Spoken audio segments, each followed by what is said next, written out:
Ah, y video. Eso. ¿Y hay que prender la tele? Sí.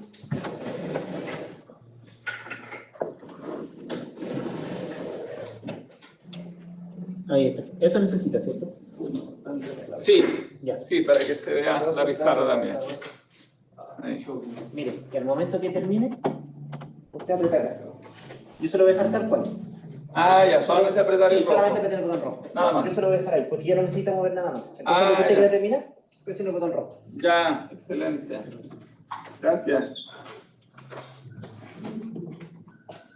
Profe, está trancado, se enredó esta cosa. ¿Está trancado? Sí. Se enredó allá arriba y no baja, no sube.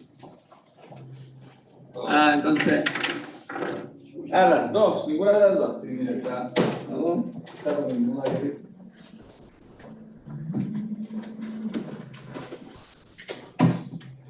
Hoy sí que sí vamos a ver la metafísica, entonces.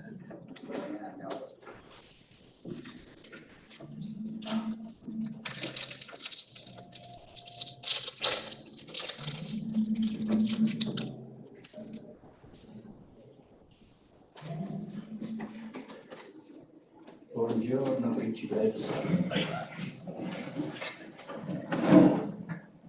Profesor, ¿están ocupando la República en el otro curso? ¿Cómo? ¿Están ocupando o en la República? Perdón, no. ¿Están ocupando la República? ¿En qué sentido ocupando la República? Leyendo el texto. ¿En qué curso? ¿En este o en el otro? En este partimos por la República. Ah, ya. Sí, fue lo primero que hicimos.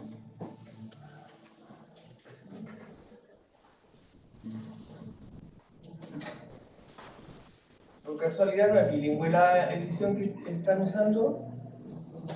Buongiorno, principessa. Juraba que habíamos bajado la metafísica acá. Ah, no, fue en la otra sala.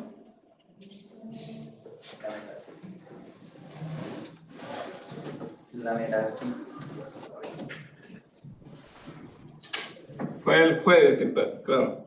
Pusimos la primera página de la metafísica y después hablamos del Parmenides.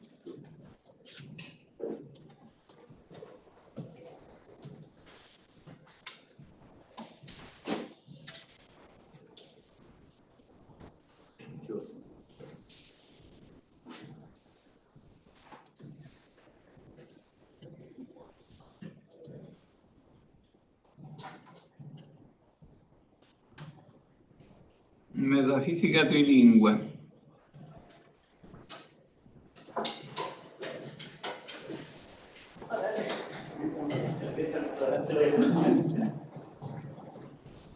Buongiorno, principessa. Carga.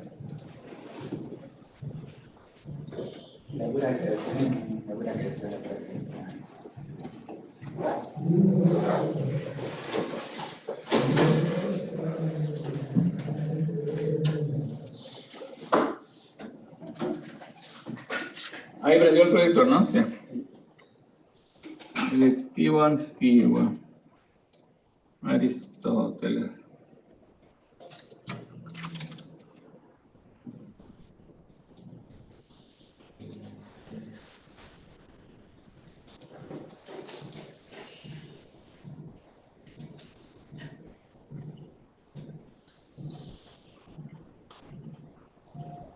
Esta es trilingüe, así que podemos elegir qué idioma, en qué idioma la quieren ver.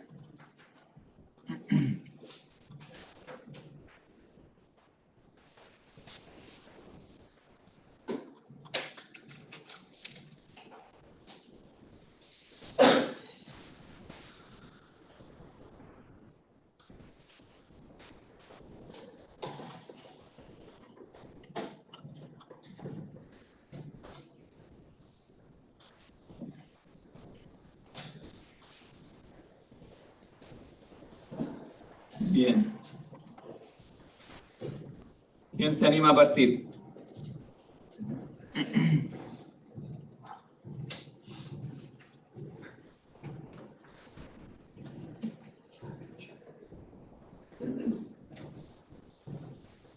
Ya comenzar leyendo, ¿no? Sí, la otra vez dijimos como 2 palabras de introducción, pero ahora podemos ya partir leyendo. Con la esperanza que llegue el resto.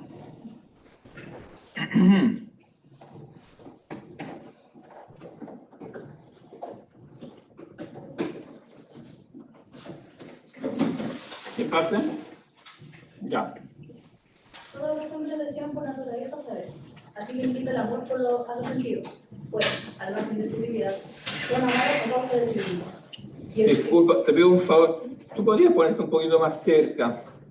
Porque si no está como fuera de... Okay. Yo creo fuera del alcance de aquí de la... Ah, está grabando. Sí. Okay. Ahí te capta Daniel la cámara, ¿eh?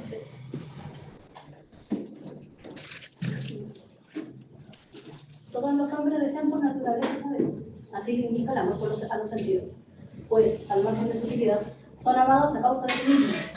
Y el que más desea todos, el de la vista.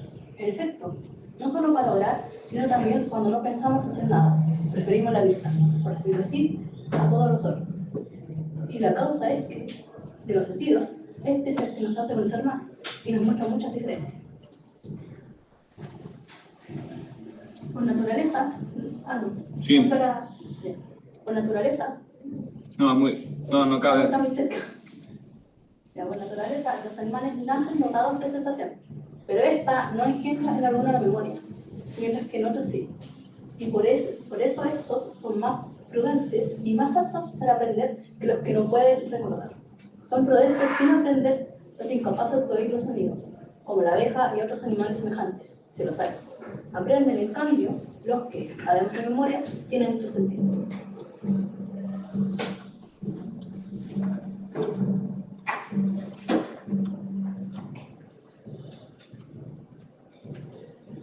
Los demás animales viven con imágenes y recuerdos y participan poco de la experiencia, pero el género humano dispone del arte y del razonamiento. Y del recuerdo nace para los hombres la experiencia, pues muchos recuerdos de la misma cosa llegan a constituir una experiencia. Y la experiencia parece, en cierto modo, semejante a la ciencia y al arte, pero la ciencia y el arte llegan a los hombres a través de la experiencia, pues la experiencia es el arte, como dice Paul. Y la experiencia, el azar.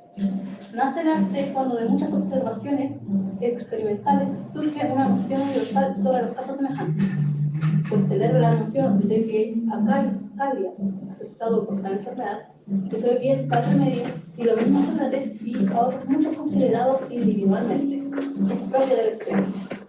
Pero saber qué fue provechoso a todos los individuos de tal constitución, agrupados de una misma clase y afectados por tal enfermedad, por ejemplo, a los flemáticos, a los biliosos o a los calenturientos, corresponde al arte. Pues bien, para la vida práctica, la experiencia no parece ser en nada inferior al arte, sino que incluso tienen más éxito los expertos que los que, sin experiencia, poseen el conocimiento teórico. Y esto se debe a que la experiencia es el conocimiento de las cosas singulares y el arte de las universales. Y todas las acciones y generaciones se refieren a lo singular. No es algo.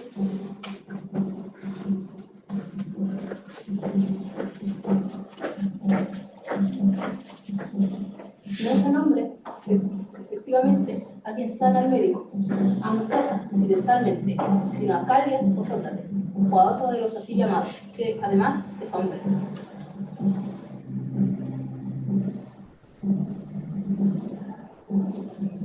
Por consiguiente, si alguien tiene, sin experiencia, el conocimiento teórico, y sabe de lo universal, pero ignora su material singular, errará muchas veces en la curación, pues es lo singular lo que puede ser curado.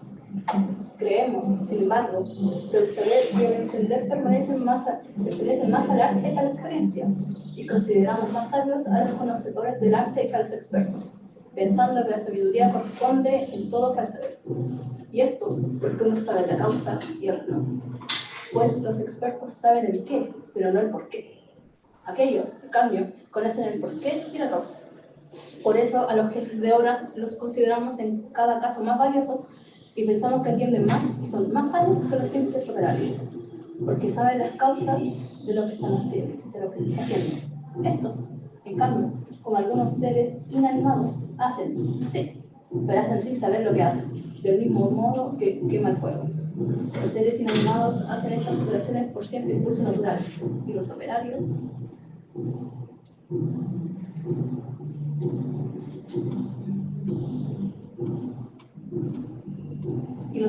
por costumbre.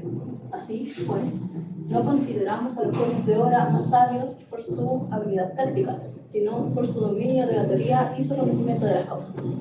En definitiva, lo que distingue al sabio del ignorante es el poder enseñar. Y por esto consideramos que el arte es una ciencia con experiencia, pues aquellos pueden y estos no pueden enseñar. Además de las sensaciones, no consideramos que ninguna sea sabiduría, aunque estas son las cogniciones más autorizadas de los objetos singulares. Pero no dicen el porqué de nada. Por ejemplo, por qué es caliente el fuego, sino tan solo que es caliente. Es, pues, natural que quien primero se inventó un arte cualquiera, separado de las sensaciones comunes, fuese admirado por los hombres, no solo por la utilidad de alguno de los inventos, sino como sabio y diferente de los otros, y que al inventarse muchas artes, orientadas unas a las necesidades de la vida y otras a lo que la adorna, siempre fuesen considerados más sabios los inventores de estas que los que aquellas, porque su ciencia no buscaba la utilidad. De aquí que, constituidas ya todas estas artes, fueran descubiertas las ciencias que no se ordenan al placer ni a lo necesario, y lo fueron primero donde primero tuvieron vagar los hombres. Vagar sería como tiempo libre. Y lo fueron primero donde primero tuvieron. Por eso las artes matemáticas nacieron en Egipto, pues allí disfrutaba de ocio la casta sacerdotal. Hemos dicho en ética cuál es la diferencia entre arte y ética.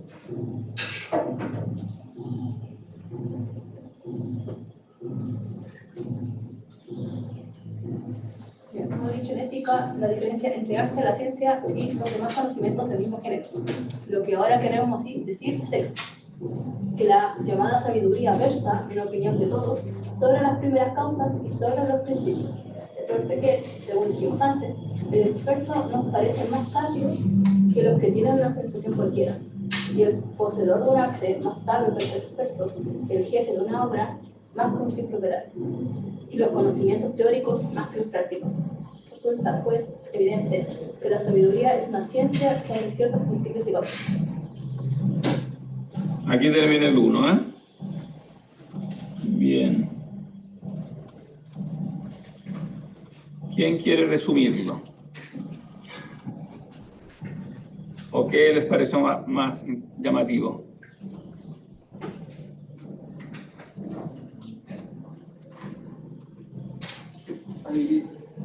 Hay dos puntos interesantes, entre muchos otros que se pueden encontrar. Empezaron con el tambor acá. Me cierra por favor ahí a ver si se...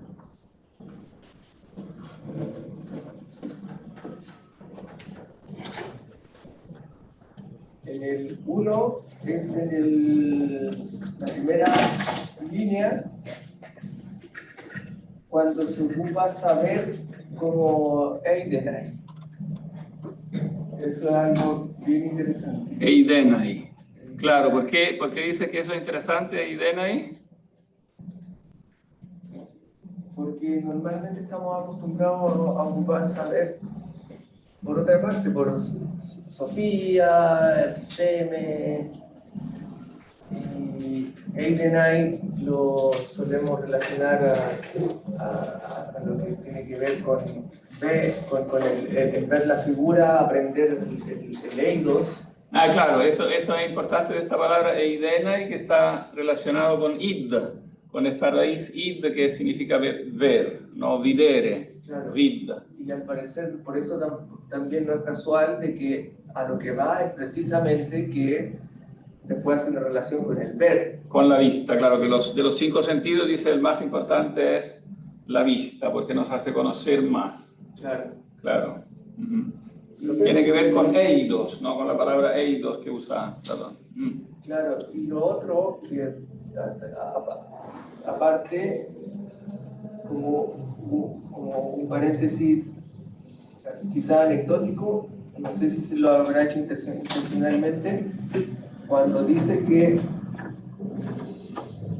de muchas observaciones experimentales surge una noción, dice, nace el arte cuando de muchas observaciones experimentales surge una noción universal de los casos semejantes. Eso que está en... Espera, dinos la línea, ¿dónde está? Eso es 981A5. 981 A5. Dogeis kedon episteme kai techne homoion einai kai empeiria. Claro, parece que la episteme, la ciencia, y el arte, techne, son lo mismo que la empeiría, la experiencia, ¿no? Parece que son lo mismo. Claro, de este inicio le viene a Aristóteles la fama o también el mito de ser alguna especie de empirista, ¿no? Porque parte hablando de la empeiría, como de la experiencia. Veremos que eso es un poco, o sea, hay que tomarlo con pinzas. Es cierto, pero no es toda la película, ¿eh? Que Aristóteles sea empirista, como que haya esta diferencia que muchos manuales todavía repiten, como que Platón habla de las ideas y Aristóteles de la experiencia, como que fueran dos filosofías como contrapuestas, ¿no? ¿Y dónde estaría el muchas observaciones? Abobainei episteme kai techne diates empeirías, o sea, la ciencia y el arte vienen a través de la experiencia a los hombres. Egar empeiría techne nepoiese, la experiencia no hizo el arte, la experiencia hizo el arte. Ya, porque eso tiene una resonancia prácticamente de uno a uno con el tema de Mnemosine y como madre de las artes, como la memoria y la madre de las artes. Como... Claro, evidentemente bien la experiencia implica la memoria, ¿no? Gignetai techne, otan ek pollon tes empeirías en noematon, mia catholu genetai periton homoion hypolepsis. ¿No? Sería, llega a ser el arte, o sea, el arte se produce, gignetai, cuando de muchos de los pensamientos, sería en noematon, de la experiencia, mia catholu genetai periton homoion hypolepsis. Llega a haber una única hypolepsis, o sea, una única como asunción, sería, como se asumen de modo unitario, ¿no? De cosas parecidas, ¿no? ¿Cómo traducen?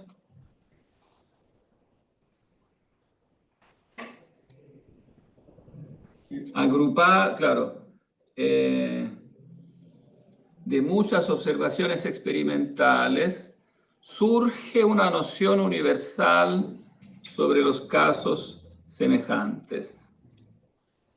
De muchas observaciones experimentales. Claro, aquí esto, así como leído así, ¿no? Podría ser tomado para demostrar que Aristóteles es empirista, ¿no? Pero, repito, eso puede ser una verdad a medias, ¿no? Porque está diciendo que de muchas observaciones, o sea, como que el conocimiento pareciera partir exclusivamente desde abajo, ¿no? Como que se observan muchas cosas con los sentidos, después hay memoria de esto, se agrupan y de ahí nace el universal, ¿no? O sea, el universal sería construido a partir de muchas observaciones, cosa que no es que sea falsa, no es que cuando se pone una etiqueta a las cosas, ¿no? La etiqueta enfatiza un aspecto, pero ese aspecto que se enfatiza generalmente no es que sea falso. Cuando se dice que los empiristas dicen que el conocimiento parte de la sensación y del recuerdo, etc.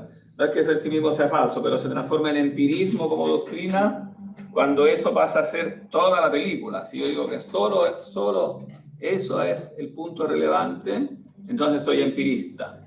Pero por supuesto que no es el caso de Aristóteles. Entonces es sustancialmente falso decir que Aristóteles es empirista. Pero como todas las falsedades, o como todos los mitos, tiene cierto arraigo en cómo él se expresa, porque claro, parte su metafísica como dando a ver que eso es como pareciera que eso como que el punto fundamental, ¿no?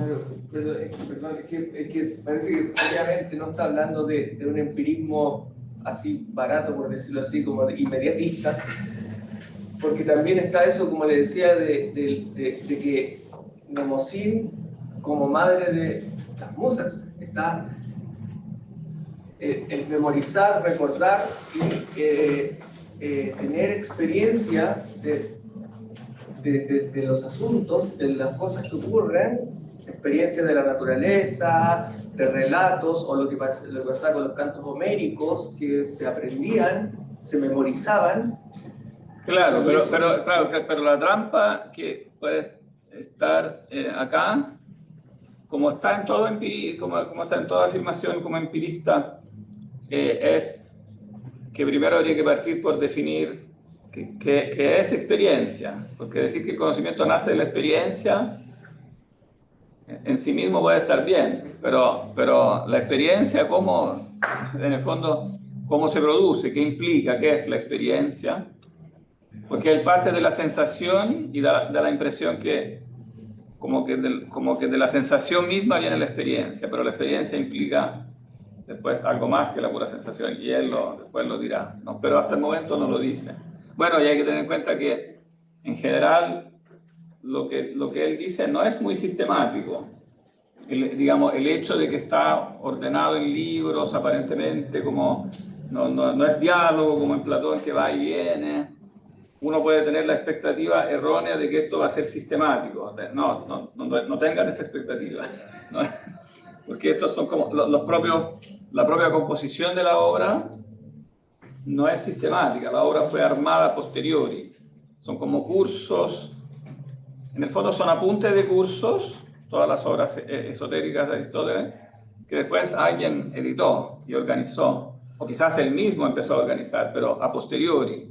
Entonces, como este fue el curso, no sé, del primer semestre del año, no sé, 350, y después el libro segundo, en cambio, un curso de 12 años después, o viceversa. No hay un orden ni cronológico ni sistemático. Entonces hay que tener cuidado. Por eso hay que después tener en mente las diferentes partes del texto para poder tratar de orientarse, porque es una especie de jungla, ¿eh? Es todo lo contrario que un libro sistemático.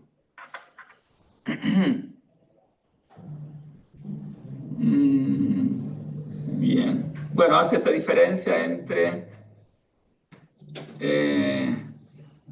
el arte, ¿no?, y la experiencia. No, la experiencia es el conocimiento de las cosas singulares y el arte de las universales, ¿no? Bueno, y que uno evidentemente es superior al otro. El arte tiene que ver con el universal y por eso es superior.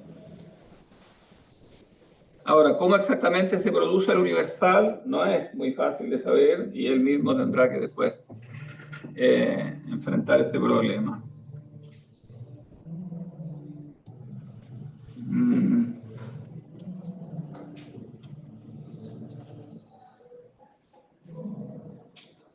Claro, el que sana, o sea, el médico, el que es como experto de una actividad práctica, tiene que ver con el particular.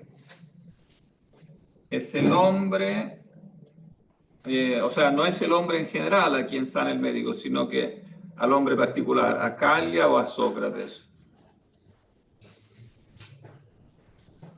Entonces, claro, hay que tener conocimiento teórico, pero además hay que tener el conocimiento del particular, ¿no?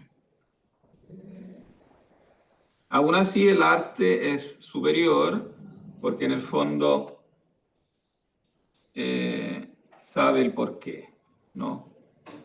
Los expertos saben el qué, pero no el porqué. Claro, expertos aquí se entiende en un sentido práctico, ¿no? Los que tienen familiaridad con la acción práctica saben el qué y lo repiten como por costumbre, pero no saben el porqué. Por eso el jefe de obra, que sería como el ingeniero, etcétera, no, es como que lo ponemos en un nivel superior, pues pensamos que entiende más y es más sabio que el simple obrero. Porque el obrero hace una acción de algún modo instrumental, o sea, es usado como un instrumento. Pero puede hacer algo sin saber el porqué.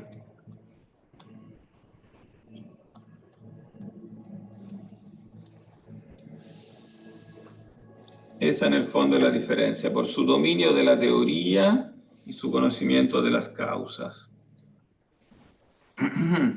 Profe, arriba técnicas.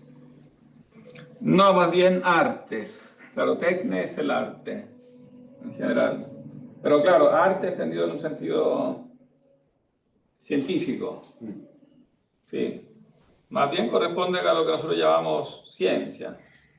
Pero todavía se usa esta palabra arte para indicar ciencia, ¿no? Por ejemplo, se habla del estado del arte. O sea, que para entender a qué punto está la ciencia en un determinado ámbito, ¿no? Claro, primero, en el fondo él quiere partir de lo práctico. Primero se inventó algún arte que servía para la utilidad práctica, ¿no? Pero después, constituidas ya todas estas artes, fueron descubiertas las ciencias, o sea, ciencias en un sentido ya teórico, ¿no? Fueron descubiertas las ciencias que no se ordenan al placer ni a lo necesario.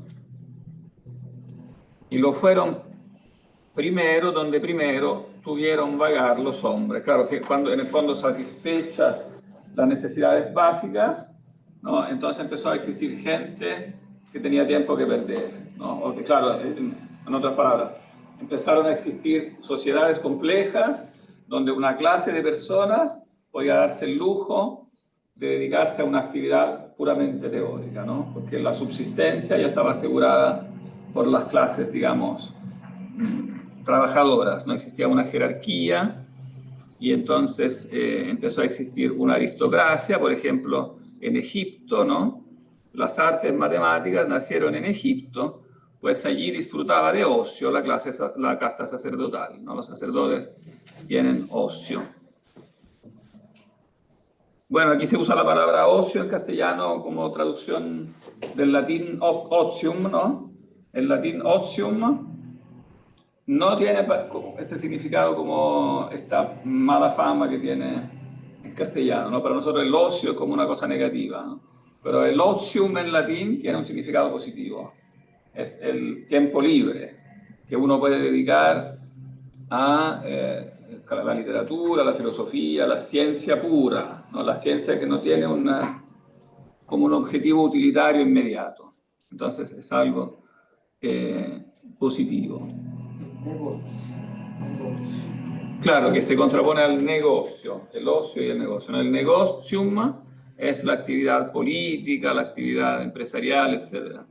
Y el ocio es la actividad, en el fondo, filosófica, artística, literaria, que en cierta manera es inútil, ¿no? ¿Por qué es inútil? La filosofía es como la ciencia de lo inútil, ¿no? ¿Por qué? Ah, no, pensé que había adelantado más, ¿no? Sí.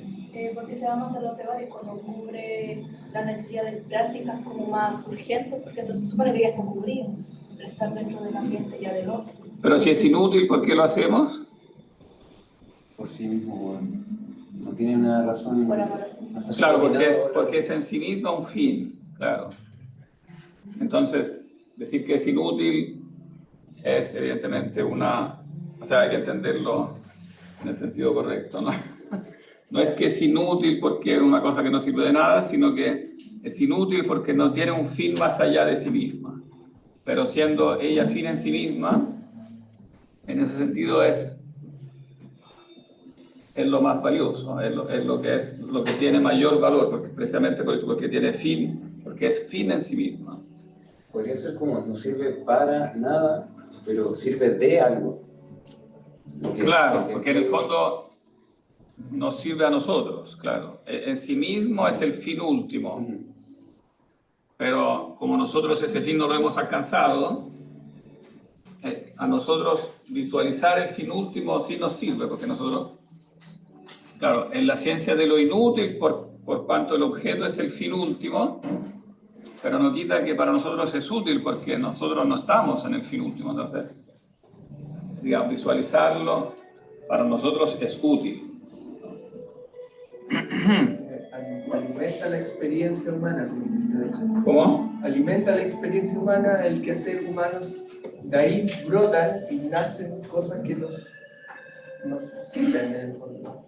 Claro, claro. Alimenta, yo diría más en general, finalmente es el sentido de la vida humana, claro, porque lo que es el fin último, finalmente es lo que le da el sentido a la vida humana. Si tú lo quitas con la excusa de que solo quieres lo que es inmediatamente útil, finalmente, claro, reduces la actividad humana a procurarse unos instrumentos, pero finalmente no se sabe cuál es el fin último de eso. Y eso produce en el ser humano una desconexión, porque el ser humano por naturaleza está orientado al fin último. Claro, que es la frase que después, en el fondo, toda la metafísica servirá para explicar la frase con la que empezaba.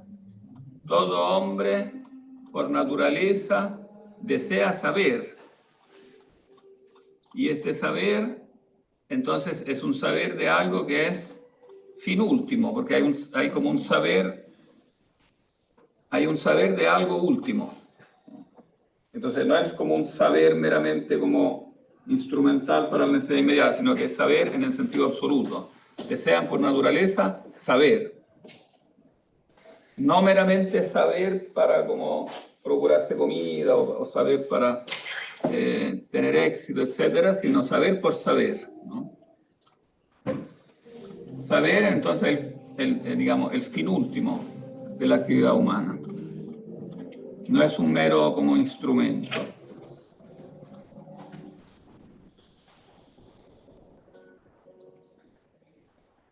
Ahora, esto evidentemente no es meramente teórico, no significa que para él saber tenga un significado así como meramente teórico de contemplación intelectual, sino que evidentemente también es o sea, saber tiene que ver finalmente con estar en contacto con este fin último. O sea, este fin último hay que alcanzarlo prácticamente, porque en el fondo es lo que da la felicidad. Entonces es algo, esto que también para nosotros es bastante contraintuitivo, porque nosotros tendemos a como contraponer lo práctico y lo teórico. Como lo que es más abstracto nos parece lo más alejado de lo que es práctico, de lo que es importante en la realidad, ¿no? Pero para él evidentemente no es así, ¿no? Lo que es más abstracto, o sea, el saber de los primeros principios, últimamente es lo más práctico también, porque los primeros principios son principios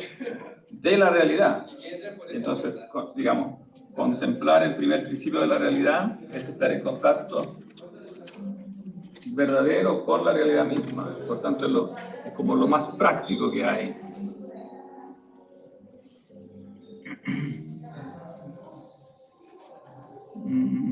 Bien.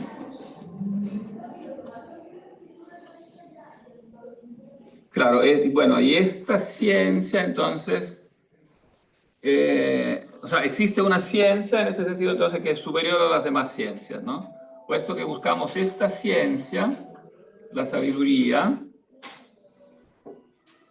que es una ciencia sobre ciertos principios y causas, entonces debemos indagar de qué causas y principios es ciencia la sabiduría. La Sofía, ¿no?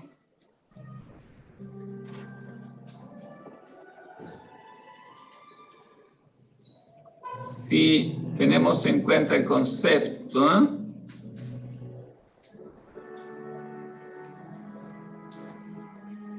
va, aquí no, esto no, no, eso no lo hemos leído. Leamos entonces el 2. Disculpe, lo perdido, profe, ¿en qué libro vamos? Primero. Primero. Sí, vamos a leer al menos las primeras páginas. ¿Quién quiere leer el primero? O sea, el segundo.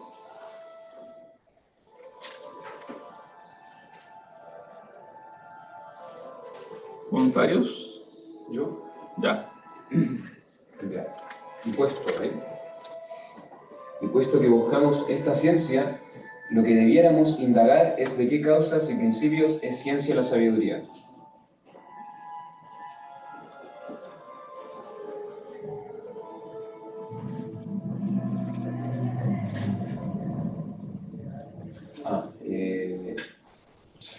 Si tenemos en cuenta el concepto que nos formamos del sabio, es probable que el camino quede más despejado. Pensamos en primer lugar que el sabio lo sabe todo en la medida de lo posible, sin tener la ciencia de cada cosa en particular. También consideramos sabio al que puede conocer las cosas difíciles y de no fácil acceso para la inteligencia humana, pues el sentir es común a todos y por tanto fácil y nada sabio. Además, al que conoce con más exactitud y es más capaz de enseñar las causas, lo consideramos más sabio en cualquier ciencia. Y entre las ciencias, pensamos que es más sabiduría la que se elige por sí misma y por saber, que la que se busca a causa de sus resultados, y que la destinada a mandar es más sabiduría que la subordinada, pues no debe el sabio recibir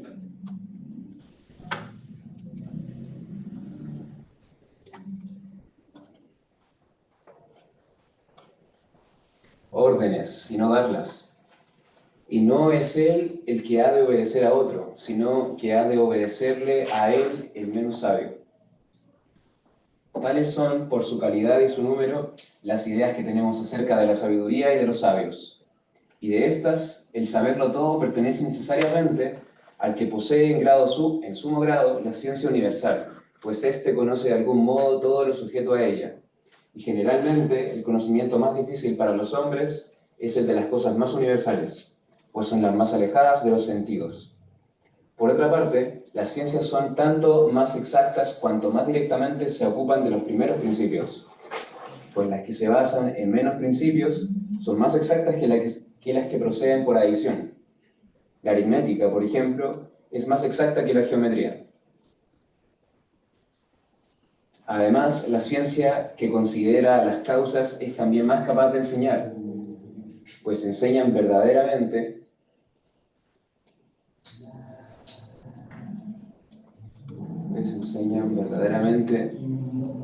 los que dicen las causas acerca de cada cosa. Y el conocer y el saber buscados por sí mismos se dan principalmente en la ciencia que versa sobre lo más esible, pues el que elige el saber por el saber preferirá a cualquier otra la ciencia más ciencia, y esta es la que versa sobre lo más esible. Y lo más esible son los primeros principios y las causas, pues mediante ellos y a partir de ellos se conocen las demás cosas, no ellos a través de lo que les está sujeto, y es la más digna de mandar entre las ciencias, y superior a la subordinada, la que conoce el fin por el que debe hacerse cada cosa. Y este fin es el bien de cada una, y en definitiva, el bien supremo en la naturaleza toda.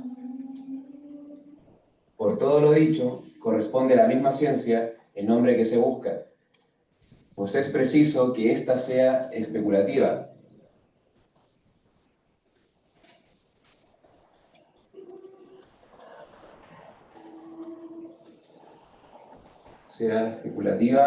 De los primeros principios y causas. En efecto, el bien y el fin por el que se hace algo son una de las causas. Que no se trata de una ciencia productiva es evidente ya por los que primero filosofaron, pues los hombres comenzaron siempre a filosofar movidos por la admiración, al principio admirados ante los fenómenos sorprendentes más comunes, luego avanzando poco a poco y planteándose problemas mayores, como los cambios de la luna, y los relativos al Sol y a las estrellas y la generación del universo. Pero el que se plantea un problema o se admira reconoce su ignorancia. Por eso también el que ama los mitos es en cierto modo filósofo. Pues el mito se compone de elementos maravillosos, de suerte que si filosofaron para huir de la ignorancia, es claro que buscaban el saber en vista del conocimiento, y no por alguna utilidad. Y así lo atestigua lo ocurrido, pues esta disciplina comenzó a buscarse cuando ya existían casi todas las cosas necesarias y las relativas al descanso y al ornato de la vida.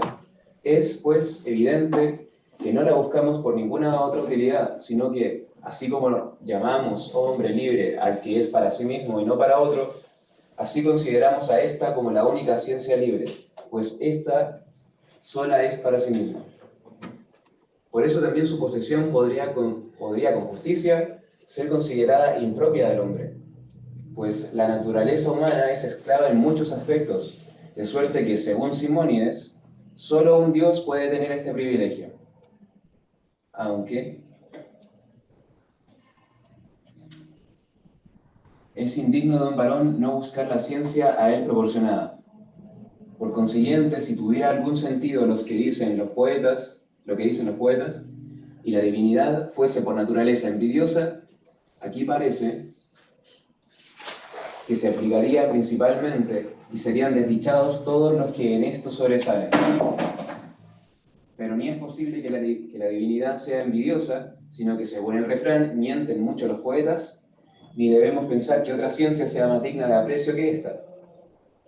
Pues la más divina es también la más digna de aprecio. Y en dos sentidos es tal ella sola, pues será divina entre las ciencias la que tendría a Dios principalmente, y la que verse sobre lo divino. Y esta sola reúne ambas condiciones, pues Dios les parece a todos ser una de las causas y cierto principio, y tal ciencia puede tenerla o Dios, solo Él, o Dios solo, o Él principalmente. Así pues, todas las ciencias son más necesarias que esta, pero mejor ninguna. Más es preciso, en cierto modo, que su adquisición se convierta para nosotros en lo contrario de las indagaciones iniciales, pues todos comienzan, según hemos dicho, admirándose de que las cosas sean así, como le sucede con los autómatas de los ilusionistas, a los que aún no han visto la causa, o con los solsticios, o con la inconmensurabilidad de la diagonal, pues a todos les parece admirable que algo no sea medido por la unidad mínima.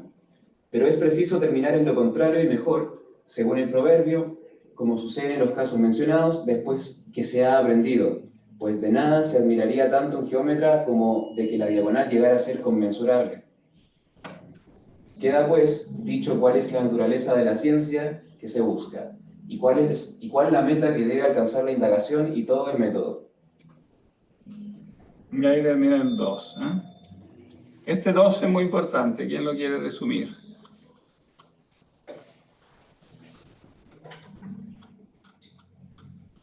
Porque aquí entra como de lleno en caracterizar qué ciencia es esta, ¿no? En el fondo, qué ciencia es esta que después se llamará metafísica, ¿no? Todavía no. El título que no existe, o sea, en el libro no está nunca la palabra metafísica, ¿no? El título se agregó a posteriori, pero aquí lo explica bien en el fondo de qué se trata. ¿De qué se trata esta ciencia? Algo así como la ciencia de los principios del, no sé por decirlo de una manera, del todo, como los principios de todo lo que es en teoría. Claro, en el fondo de los primeros principios, ¿no? De las causas primeras, ¿no? Y hay, evidentemente, aunque no lo dice todavía tan explícitamente, pero evidentemente hay un paralelismo entre las primeras causas y los primeros principios, ¿no? O sea, el principio tiene este valor doble, como de principio ontológico y principio lógico, ¿no? Y los dos, en el fondo, tienen que ser finalmente unificados. Lo que es principio en un sentido lógico, finalmente tiene que ser principio en un sentido ontológico. Y esto obviamente lo aprendió de Platón. O sea, si uno lee este capítulo, es difícil encontrar algo aquí que no venga de Platón. Es como un resumen de conceptos, todos ellos fundamentales para Platón, ¿no? De hecho, cuando dice, como dice el mito de que los poetas, como se dice también de que los poetas mienten, es como una especie de alegoría a lo que había dicho Platón en la República, ¿o no? O no sé si tanto en la República, pero lo que Y había claro, y dicho una de las Platón. cosas que Platón desmiente con más énfasis precisamente es esta, que la divinidad sería envidiosa, ¿no? Que era un concepto común en la religión griega, que la divinidad es envidiosa, es común en el mito antiguo, que, Homero. claro, en Homero y en el mito antiguo, que los dioses tienen miedo a que los hombres como adquieran más sabiduría, ¿no? Y es que los hombres o los titanes intentan escalar el Olimpo, intentan conquistar a los dioses, etc. Y los dioses se lo impiden porque son envidiosos, ¿no? Ahora hay un paralelo con lo que dice también el mito bíblico, claro, que los hombres quieren ser como dioses, ¿no? Y también Dios se lo impide, ¿no? Por ejemplo, en la Torre de Babel, ellos intentan construir esta torre que llega hasta el cielo, ¿no? Los hombres como que se organizan y se vuelven cada vez más poderosos y quieren dar la escalada al cielo, y entonces Dios los frena, ¿no? Y confunde las lenguas. Pero claro, la diferencia es que no lo hace por envidia. Claro, el móvil es otro. O sea, el concepto que capta el mito, que intuye el mito, es profundo. Pero la interpretación teológica que se le da necesitaba corrección, ¿no? En el mito bíblico, Dios se lo impide porque, no por envidia, sino No sabía eso. que en el fondo es lo mismo que pasa en el jardín del Edén cuando Adán y Eva Ah, cuando comen la fruta, ¿no? ¿Por qué la comen? Como la serpiente los seduce porque dice, ¿por el ansia de conocimiento? claro, precisamente porque les dice que, claro, que Dios se la había prohibido. Claro, en el fondo, eso que dice el mito griego es lo mismo que dice la serpiente, porque dice, Dios no quiere en el fondo que ustedes adquieran sabiduría porque es celoso. Él solo quiere ser sabio, es celoso de ustedes, pero en realidad la fruta va a hacer que ustedes sean sabios y puedan de algún modo entonces estar al mismo nivel que Dios, ¿no? Y Dios, en cambio, los expulsa del jardín, ¿no? Pero no porque sea envidioso, sino no porque no le guste que ellos adquieran sabiduría. Esto hay que tener cuidado porque claro, el mito siempre tiene una ambivalencia. Hay gente que lo ha interpretado, el mito del Génesis, deduciendo de eso que Dios sí era envidioso, ¿no? Que en el fondo lo que le está impidiendo, por ejemplo, los gnósticos del siglo II interpretaron el mito diciendo realmente este Yahvé se nota que es un Dios malo, que no puede ser el verdadero, como es el creador del mundo, pero se nota que no es el verdadero Dios, hay otro Dios más bueno. Este Yahvé que crea el mundo no es tan bueno, y la prueba de eso es que no quiere que los hombres sean sabios, ¿no? Pero evidentemente no era ese el significado original del relato, sino más bien, no, Francisco, no, creo que alguien más lo diga. No, yo voy a decir otra cosa, quizás. Me parece que podría ser que si lo tomamos, si nos salimos un poco de la lógica de Dios, de lo teísta, podríamos ver que el ansia de conocer que representaría la fruta y la posterior que causa de eso se haya expulsado del Edén a Adán y Eva, o que ya no estén en el Edén, significa que el ansia de saber los lleva un poco a enfrentarse con esas incertidumbres de la existencia que representarían el estado de tener certezas, estar en un Edén porque todo es bello, todo tiene un porqué, todo está muy establecido, todo tiene una razón, y ya habiendo tenido esta ansia de conocer qué había más allá, a lo mejor preguntándose qué hay antes de Dios, si todo lo creó Dios, qué hubo antes de él, o algo así. el ansia de saber nos lleva a la incertidumbre y a un poco al... Bueno, es como un poco esta idea de que la ignorancia hace la felicidad. Podría interpretarlo de ese modo, pero no sé, es una... Pero en el relato, claro, es una interpretación posible, pero en el relato mismo, ¿tú querías decir? No, sí, tú levantaste la mano, sí. Así que de la mano lo que decía el compañero, no creo que sea tanto así como la incertidumbre de este conocimiento, sino que de por sí el ser humano no está como hecho para albergar todo ese conocimiento, todo lo que implica, en base a su constitución, como que simplemente no sería capaz de albergar tantas cosas, se vería sobrepasado por intentar absorber todo el conocimiento que tiene, por ejemplo, a la mano Dios. No es simplemente no es simplemente que no tenga las capacidades de poder hacerle frente a ese conocimiento, sino que le es imposible albergarlo todo, pese a que tenga esta ansia ilimitada de conocimiento, como, claro, un deseo, pero que va en contra quizás de su propia naturaleza. Pero más que en contra de la naturaleza, porque él tiene, o sea, este deseo de saber es natural. Pero lo malo ahí, lo que se castiga, o sea, lo que Dios termina castigando es que en el fondo el hombre quiere llegar a eso en competencia con Dios. O sea, en el fondo quiere ser él Dios en lugar de Dios, ¿no? Y eso, claro, viene de un deseo natural porque el hombre está, según el relato mismo, está hecho a imagen de Dios. Entonces, como natural que quiera como divinizarse, pero la tentación está en quererlo hacer como en competencia con Dios, como en rivalidad. Entonces al final lo frena lo frena porque no porque esté mal que quiera eso el humano, sino es la razón o el propósito que tiene, que es erróneo. Claro, es erróneo la idea de querer entrar en competencia con Dios.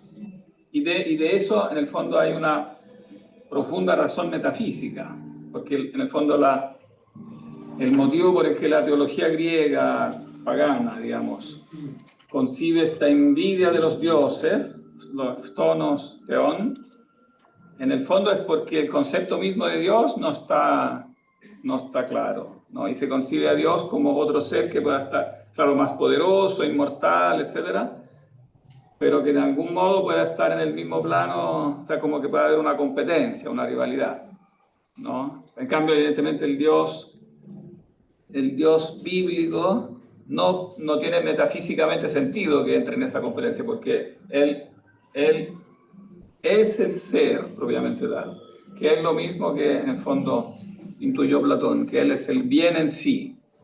Y alguien que es el bien en sí, el ser en sí, evidentemente no puede entrar en una competencia con alguien que tiene un ser puramente derivado, puramente participado, ¿no? Lo único que realmente quiere es que ese ser que está hecho a su imagen se le parezca más. O sea, avance en este parecido, pero eso no lo puede hacer, evidentemente, con sus propias, en rivalidad con ese mismo principio que le da el ser, porque es metafísicamente contradictorio, en el fondo, ¿no? Perfecto. ¿Y cuál habría sido, digamos, quizás en una circunstancia utópica, como cuál hubiera sido un propósito quizás válido como para que no haya estado esta confrontación, hablando en un sentido quizás igual ontológico, para que Dios no frene este como perseguimiento del humano hacia la divinidad? Como ¿cuál podría ser un propósito? Que Dios no lo frene. Claro, que está hablando de lo que estamos hablando. Porque estamos viendo ya, fue frenado por dicho propósito, pero no hay una vía, no hay algunas interpretaciones que se sepan de cuál podría ser otra circunstancia, otro contexto en el que no suceda eso, sino que Dios no haya frenado eso, sino que... Lo que pasa es que Dios frena eso porque hay una necesidad metafísica de frenarlo. No es que lo frene porque hay un código porque hay una ley de las carreteras que dice aquí hay que poner un semáforo, sino que hay una necesidad, este freno que es expresado imaginativamente con estos mitos, es una necesidad metafísica. O O sea, al actuar así, metafísicamente el ser humano se pone en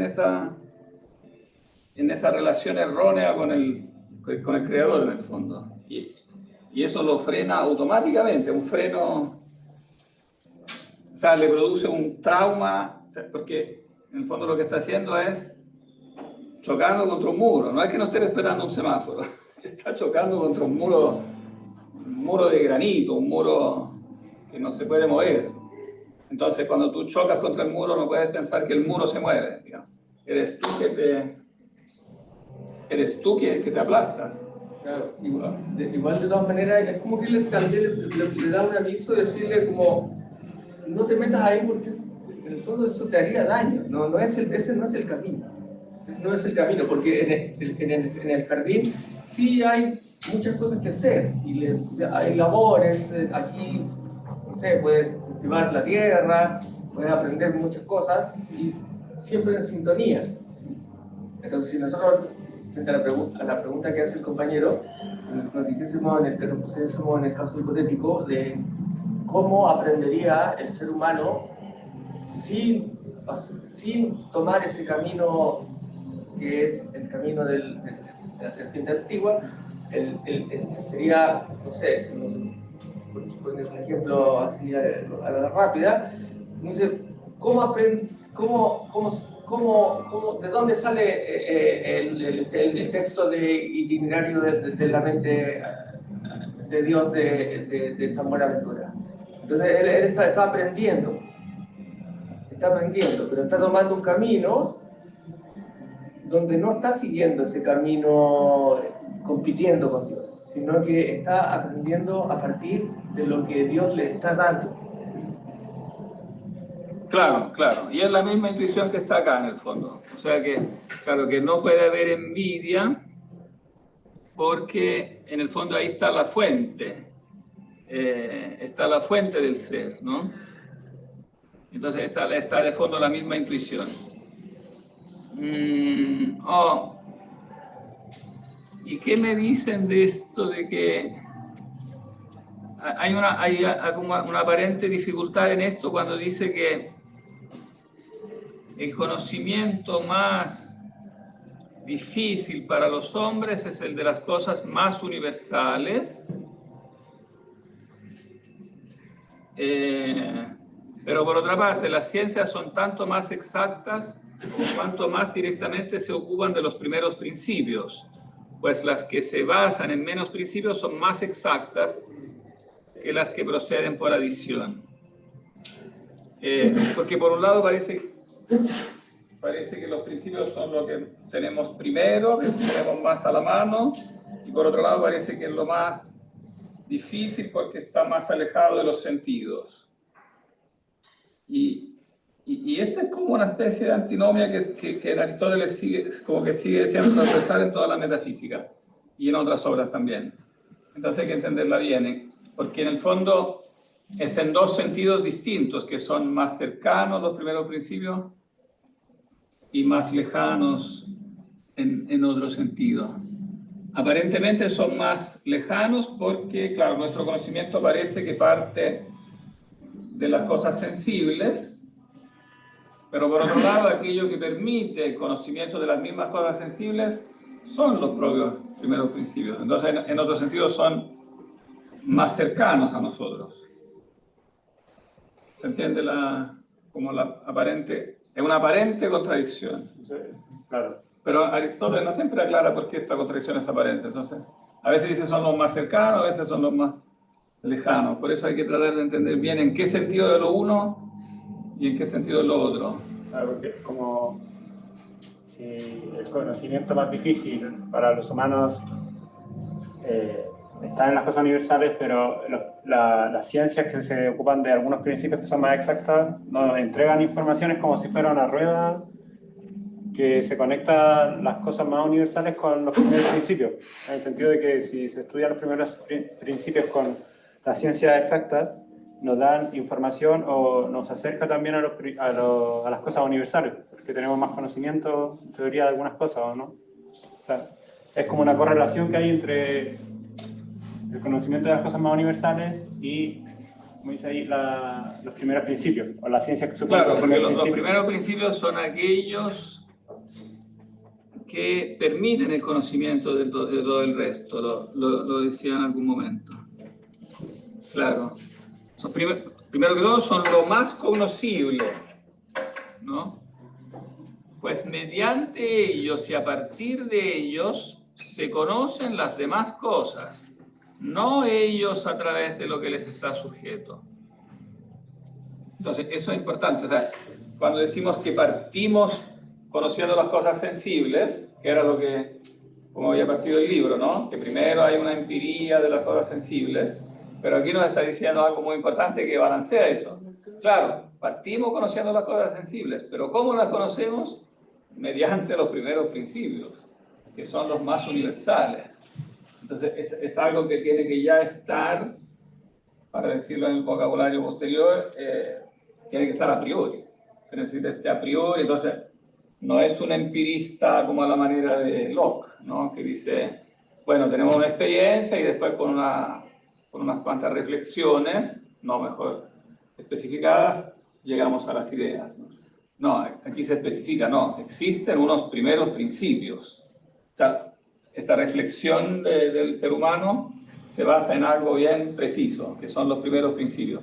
Y ellos entonces son la condición sine qua non del conocimiento, y en ese sentido son los que nos están más cercanos a nosotros, aunque no nos demos cuenta. Lo sensible, que aparentemente es lo primero, en realidad es filtrado a través de los primeros principios. Se hace conocible a través de eso, no sería conocible sin eso. Y entonces eso finalmente es lo que es más sensible, más inteligible. Cuando se dice que está más alejado, en el fondo se refiere al hecho de que no nos damos cuenta, porque es algo como tan cercano a nosotros que lo utilizamos y no nos damos cuenta. Entonces, en la reflexión filosófica se descubre después. O sea, la filosofía nace después de las otras ciencias, porque va a investigar sobre los principios que nos permitieron armar las ciencias particulares. Entonces estaríamos hablando de un reconocimiento de estos primeros principios. Claro, se reconocen que están ahí. Y una vez que se reconocen, uno se da cuenta de que son lo más conocible y lo más cierto. En el fondo son lo que tenemos, de lo que tenemos la mayor certeza. Y por lo tanto, la ciencia de los primeros principios es más ciencia, porque es ciencia de algo que es más cierto. ¿Y dónde residirían esos primeros principios? ¿Cómo? ¿Dónde residen esos primeros principios en Aristóteles? ¿En qué sentido dónde residen? Tal vez, pregunto porque podría pensar que Aristóteles los comprende como parte de la mente de los sujetos cognoscentes, o también podría entenderse en un sentido como ontológico exterior a la persona que está relacionándose con una cosa o con una entidad. Como si Bueno, claro, que esa es la pregunta del $1.000.000, porque Aristóteles se da cuenta que tiene que ser algo que está en la mente, pero que al mismo tiempo es superior a la mente, ¿no? Y entonces él dice que está esto en el nous. Claro, que el nous está en la mente, a la manera de una luz, pero es algo separado y divino. Entonces, está en la mente, pero es algo separado. Entonces, ahí hay una cosa importante que, bueno, evidentemente, además él lo dice de una forma tan como corta, tan escueta, que no se explaya mucho en explicarlo. Entonces, ha dado origen a diferentes después escuelas esto, porque hay como un punto muy fino, en que hay que decir que es algo que está en la interioridad. Entonces está dentro de uno, pero al mismo tiempo es diferente de uno. Y esas dos cosas aparentemente al comienzo parecen potencialmente en contraste. Entonces algunos han dicho, no, entonces, por ejemplo, en la interpretación que dio después la filosofía árabe con Averroes que es uno de los más importantes comentaristas de Aristóteles, que conocía a Aristóteles muy, muy a fondo.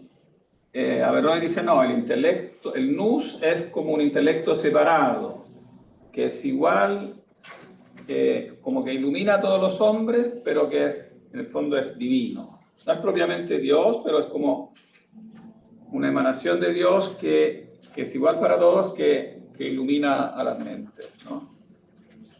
Y en cambio, generalmente los cristianos, ahora resumiendo, hay un poco de varias posturas, pero resumiendo, los cristianos dirán, no, como este intelecto, que se llamará después el intelecto agente,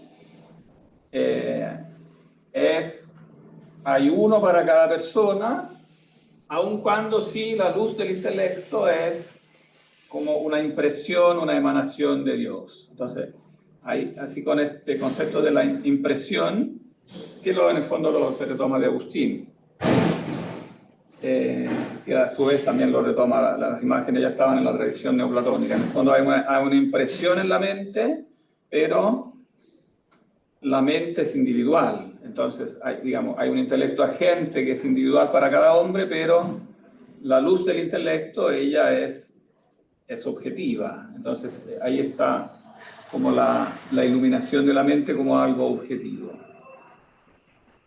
Entonces, ese es el punto capital que hay que entender. Claro, ¿dónde está? Está en la mente, pero no es una parte de la mente. O si tú quieres decir que es una parte de la mente, tienes que decir que esa parte está informada por algo que es objetivo y trascendente con respecto a la mente. Porque es el principio, y el principio no puede ser una emanación de la mente. Porque no puede ser una parte de la mente en el sentido de una emanación de la mente humana, porque si no ya no sería principio. Si tú dices que el principio no puede ser emanación de algo. O sea, no puede ser emanación de algo que no sea el primer principio de la realidad, que no sea el mismo, el primer principio. En ese sentido, el ser humano se encuentra con las cosas, con los fenómenos. Los primeros principios están actuando y el ser humano puede percatarse o no de que están actuando, pero están actuando. Claro, siempre están actuando en la mente. Entonces hay personas que pueden pasar toda su vida y no le importa. Claro, no se preocupan de su estatus metafísico. Y eso tampoco da un valor que alguien sea mejor o peor que otra persona, no tiene nada que ver con eso. O sea, sencillamente que eso abre una vía de una ciencia. O sea, como, si alguien se quiere dedicar a la física, se quiere dedicar a la biología o al estudio de los primeros principios, es una vía de conocimiento. Claro, con tal que sepa, cosa que no está muy de moda decir ahora, nos podrían lapidar aquí en la plaza de cualquier universidad, no solo de esta. Lo que está diciendo Gary Soler es completamente contrario a la costumbre académica moderna, porque lo que él está diciendo es que esta ciencia de los primeros principios es más ciencia, en la primera ciencia. En cambio, nosotros ahora tenemos las facultades de ciencias que hablan de otra cosa. Que son muy particulares. Que son en realidad de ciencias particulares, ¿no? Pero si tú vas a decir que la filosofía es una ciencia, te miran feo. O sea, no, porque es ciencia. Claro. Pura teoría. Porque, claro, ¿por qué no es ciencia? Porque los filósofos no se ponen de acuerdo. Bueno, pero ese es como el argumento en el fondo. Porque como no se ponen de acuerdo, cada uno parece que dice lo que se le ocurre. Pero no quita que objetivamente el objeto de esta ciencia es de lo que es más inteligible. Esto puede estar relacionado con lo que dice Santo Tomás con la abstracción, como que el ser humano tiene la capacidad de hacer la abstracción, pero esa abstracción no es la verdad, sino porque gracias al principio de la verdad nosotros tenemos esa abstracción, que al final va a ser una verdad como en segundo plano, que se está basando en la verdad primera, pero nunca va a ser la verdad segundo plano la verdad primera. Claro, porque hay que entender que esta abstracción de la que hablarán después los escolásticos está basada primero en la iluminación. No es que es una teoría que inventan después como alternativa a la iluminación. No, se entiende esa teoría de la abstracción si primero se entiende la de la iluminación, si no, no tiene sentido. Porque lo principal aquí es que tiene que haber un primer principio que en el fondo te indica la causa de la cosa a nivel de la última causalidad, porque la ciencia consiste en buscar las causas de las cosas. Todas las ciencias investigan causas de las cosas. Pero la particularidad de la filosofía es que busca la causa primera. Y para poder remontarte a la causa primera, ontológica, tienes que remontarte al principio primero de la mente, al principio primero lógico. Y ese primer principio entonces tiene que ser lo más inteligible, tiene que ser el punto de donde tú vas. Entonces la ciencia que habla de eso es la ciencia más ciencia, porque habla del principio de la ciencia. Si tú no admites ese principio de la ciencia, simplemente no hay ciencia. Entonces es lo más inteligible por naturaleza, ¿no? Profe, y Aristóteles, al plantear que las causas, las cuatro causas residen en las entidades, entre ellas la causa formal, por ejemplo, cuando hace este símil con la estatua de bronce para explicar la causa formal, material, etc., ¿podría interpretarse a raíz de eso que estos principios, en este caso la causa formal en particular, residen en las sustancias de los cuerpos, en la entidad propiamente tal? Esa es una discusión muy enredada que la veremos cuando leeremos ese pasaje del libro. Como que fuese como que ahí residiera Sí, porque no quiero entrar ahora en eso porque es muy enredado. Es mejor leer primero el texto y ver qué problema se le plantea ahí a Aristóteles en el libro séptimo, porque ahí él se pregunta qué es la sustancia y entonces ahí entra en un problema porque no es tan fácil definir qué es la sustancia, o sea, qué es la usía, ¿no? Y entonces hace diferentes hipótesis, después aparentemente se contradice, entonces eso es muy... Claro, hay que tener, muy complicado. Hay que tener una noción más, primero como una base más sólida de lo más elemental. Claro, aquí estamos hablando de cosas muy básicas que son muy importantes a tener en cuenta cuando uno después hace las discusiones particulares, porque si uno no tiene en cuenta esta como armazón básica, después todo el resto se vuelve muy enredado, uno no se logra orientar, ¿no? Yo creo que aquí, disculpa que te interrumpa, yo creo que aquí, porque el tiempo que tenemos es poco, porque yo tengo un examen lamentablemente que me pusieron a la 1:30 del doctorado y me tengo que ir antes. El punto que quería ahora resumir es que en el fondo lo que está diciendo acá es un resumen de la doctrina platónica. Entonces es un verdadero mito, digamos, mito en el sentido negativo, el empezar a hablar de Aristóteles como si hubiera llegado a decir lo contrario de Platón, que es lo que uno sigue leyendo en muchos manuales, como que llegó Platón con su teoría de las ideas y después, claro, después criticará la teoría de las ideas de Aristóteles, pero a partir diciendo Aristóteles, uno que parte criticando la doctrina de las ideas, es falso. Él parte aquí reafirmando lo que es lo básico de la doctrina de las ideas, que es precisamente esta coincidencia entre los principios del ser y los principios de la mente. Que en el fondo la ciencia de los primeros principios es lo mismo que la ciencia de las primeras causas y por tanto es teología, ¿no? Porque lo que llamamos Dios es la causa. ¿Dónde lo dice?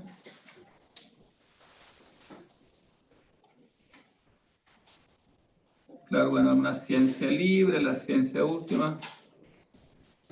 Será divina entre las ciencias la que tendría Dios principalmente y la que verse sobre lo divino, pues Dios les parece a todos ser una de las causas y cierto principio. Bueno, aquí lo expresa en forma como moderada, pero en el fondo no es que sea una de las causas, es por definición la causa, ¿no? Y principio. Ahora, nunca está... Claro, no se llega nunca en la filosofía griega, ni en Platón ni en Aristóteles, a una idea como absoluta de la causa, porque siempre está como este otro principio, la materia prima, siempre hay alguna otra cosa que se visualiza, pero claramente hay un acercamiento muy neto a esto, o sea, hay una primera causa, una última causa final, que es el bien, tal como dice Platón, ¿no? ¿Y cómo lo sabemos? Porque hay principios de la mente. Entonces los principios, el mismo principio que organiza la mente, tiene que reflejar el principio que organiza la realidad. Ese es como el postulado básico, en el fondo, al que Platón había llegado y que claramente Aristóteles lo reafirma. Aun cuando después va a introducir muchas discusiones, pero en el fondo el armazón básico tiene que quedar claro. Bien, yo me tengo que escapar lamentablemente hoy porque tengo esta cosa. Así que mañana tenemos feriado, ¿no? Así que, tenemos que hacer la famosa prueba recuperativa en algún momento, ¿no? O sea, ¿a ustedes les conviene el famoso módulo protegido? ¿Cómo módulo protegido? El horario El horario de almuerzo de 1:30 a 2:30. como de la... La prueba recuperativa de gente que no hizo la prueba. Ah, ya, los que no hicimos la prueba. O usted, de la recuperación, claro, los que no hicieron la prueba. Ah, Pero ustedes tienen clase los jueves a las 12. no.